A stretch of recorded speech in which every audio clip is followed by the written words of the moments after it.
Orange লাইনের কাজ শেষ হলে নতুন পালক জুড়বে কলকাতায় মেট্রোর মুকুটে। কিন্তু নিউ গড়িয়া থেকে কলকাতা বিমানবন্দর পর্যন্ত মেট্রোর অরেঞ্জ লাইনের কাজ এখন থমকে। চিংড়িঘাটার কাছে রাস্তা বন্ধ করে কাজের অনুমতি না মেলায় এগোনো যাচ্ছে না কাজ।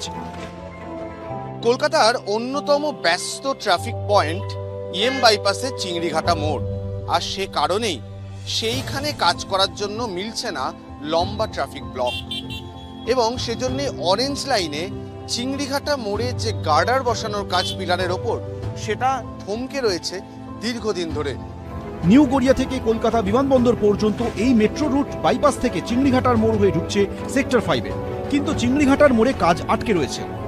মেট্রো রেল সূত্রে খবর, এই কাজের জন্য রাস্তা বন্ধ করতে হবে, সেই অনুমতি মেলেনি, তার জন্যই শেষ করা যাচ্ছে না কাজ। चिंगड़ी-घाटा इज ए सैड बात।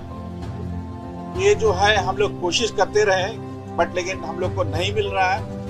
पिछले बार जब मिनिस्टर भी आए हुए थे, मंत्री जी अश्विनी वैष्णव आए थे, in the public forum he has requested the chief minister to raise above politics and see that the people get benefited from it. I hope it is taken forward by the state government. It is for the people of Calcutta. Anything which gets stopped, anyway the cost escalates, and it is only taxpayers' money. Traffic police সূত্রে খবর, চিংড়িঘাটার মোড় সংলগ্ন এলাকাটি জনবহুল। ওই অংশে যান চলাচল বন্ধ রাখলে তার প্রভাব পড়বে বিস্তীর্ণ এলাকায়। সেই কারণেই তৈরি হয়েছে জটিলতা। এই জটিলতা কাটিয়ে কবে শেষ হবে মেট্রোর কাজ, সেই দিকেই তাকিয়ে শহরবাসী।